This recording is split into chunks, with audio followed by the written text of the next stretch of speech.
Dear students, welcome to the classes of Ray Academy. We are studying double entry bookkeeping for standard 11th students, and presently we are studying the chapter on financial statements of a sole proprietorship and without adjustments. Question है from the following figures calculate operating profit. हमें operating profit इस question में निकालनी है. We have to find out operating profit. तो operating profit में होता क्या है, मैं आपको नेट प्रॉफिट में आपको बताता हूँ. यहाँ पे ये जो suppose profit and loss account आपके बना होता है, we have got profit and loss account 11th class में. प्रॉफिट एंड लॉस अकाउंट में आपके कुछ नॉन ऑपरेटिंग एक्सपेंसेस और नॉन ऑपरेटिंग इनकम आने के बाद आपके नेट प्रॉफिट आ रहा होता है. तो यहाँ पे आता है to net profit carried down, to net profit CD, net profit carried down. यहाँ पे हमारा ये दे रखा है नेट प्रॉफिट कैरेट डाउन. ये जो नेट प्रॉफिट है इसमें नॉन ऑपरेटिंग एक्सपेंसेस यानी interest on loan and donation, ये बिजनेस चलाने के लिए दोनों का, ये बिजनेस का नॉर्मली ऑपरेटिंग एक्सपेंसेस नहीं है. तो to interest on loan, to donation, ये दोनों प्रॉफिट एंड लॉस अकाउंट के डेबिट साइड में है. तो ये नेट प्रॉफिट के साथ ये दोनों नॉन ऑपरेटिंग एक्सपेंस है, ये दोनों को ऐड कर देंगे. ये दोनों होना नहीं चाहिए, बट हमने इसको डिडक्ट करके नेट प्रॉफिट निकाल रखे हैं. हमें चाहिए ऑपरेटिंग प्रॉफिट, ये होता है नॉन ऑपरेटिंग प्रॉफिट.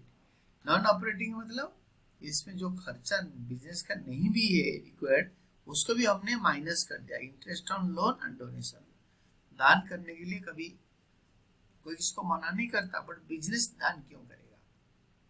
ये बिजनेस का ऑपरेशन चलाने के लिए लोन लेकर बिजनेस करो, इंटरेस्ट पे करो, ये नॉन ऑपरेटिंग है, ये नॉन ऑपरेटिंग है, ये दोनों इसीलिए ऐड करेंगे. देखो यहाँ पे मैंने इंटरेस्ट ऑन लोन ऐड करा और डोनेशन को भी ऐड कर दिया.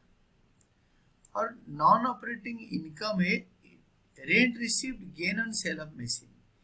यहाँ पे क्रेडिट साइड में यानी बाई साइड में जो बोलते हैं देसी लैंग्वेज में, by rent received. Rent received मतलब आपके काम नहीं है घर बनाओ और रेंट पे दो, आपके काम में बिजनेस करो, गुड्स खरीदो बेचो मैन्युफैक्चर करो. ये जो रेंट रिसीव्ड है यहाँ पे, ये भी यहाँ लिख के ये प्रॉफिट बढ़ चुका है. ये जो प्रॉफिट हमें निकाले हैं, this is the this profit, ये प्रॉफिट ये वाला प्रॉफिट है. ये जो प्रॉफिट निकाले हैं ये ऑलरेडी रेंट रिसीव्ड की वजह से बढ़ चुका है, इसीलिए इसको माइनस करो रेंट रिसीव्ड को.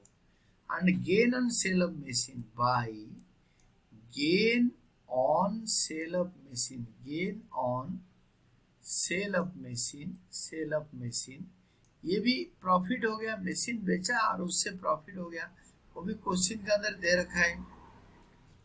Gain on sale of machine 15,000, तो 15,000 यहाँ लिख दिया. बट ये तो बिजनेस का प्रॉफिट नहीं है ना, बिजनेस का काम नहीं है कि पुराने मशीन बेच के प्रॉफिट करो. अपने मशीन खरीदा था मैन्युफैक्चरिंग में या कोई भी काम में यूज करने के लिए, वो पुराना हो गया, हमने उसको बेच दिया. हमने खरीदा था 1 लाख में, डिप्रिशिएट हो के ये 90,000 10,000 हो गया है, हमने इसको 25,000 में बेचा. तो profit on sale of machine is 15,000. तो ये इनकम बिजनेस का ऑपरेटिंग नहीं है, बिजनेस का धंधा यही नहीं है, यूजुअल प्रैक्टिस यही नहीं है, ये नॉन ऑपरेटिंग इनकम है. इसलिए ये नॉन ऑपरेटिंग इनकम को इससे लेस करेंगे, less gain on sale of machine. तो वैल्यू पुट कर दो, you will be getting profit. ये देखो वैल्यू पुट कर दो, नेट प्रॉफिट 1 लाख दे रखा है, ये 20,000, ये 2,000 और इनकम साइड में 10,000 और 15,000, तो टोटल आएगा 97,000. This is the final answer.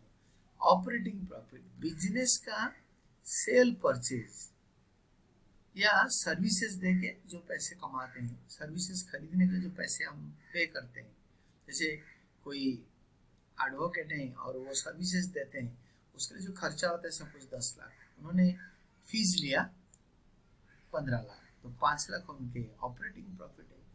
उसके साथ साथ कहीं इधर उधर का जो इनकम है, rent received, gain on sale of machine, interest on loan, donation कर दिया उसको, ये आपके नॉर्मल एक्सपेंडिचर नहीं है, ये आपके नॉर्मल ऑपरेटिंग इनकम नहीं है। इसीलिए ये दोनों माइनस कर देंगे, रेड इंक वाला, ब्लैक इंक वाले ऐड हो जाएगा। तो 97,000 इज योर ऑपरेटिंग प्रॉफिट। मैंने हमेशा बोला है, keep on studying from the theory, go through the illustrations and listen to my video carefully, then practice it and solve the question without seeing the videos or answers and then compare। तब आपके number, पढ़ाई भी अच्छा चलेगा, number भी बढ़िया आएगा। and keep on studying।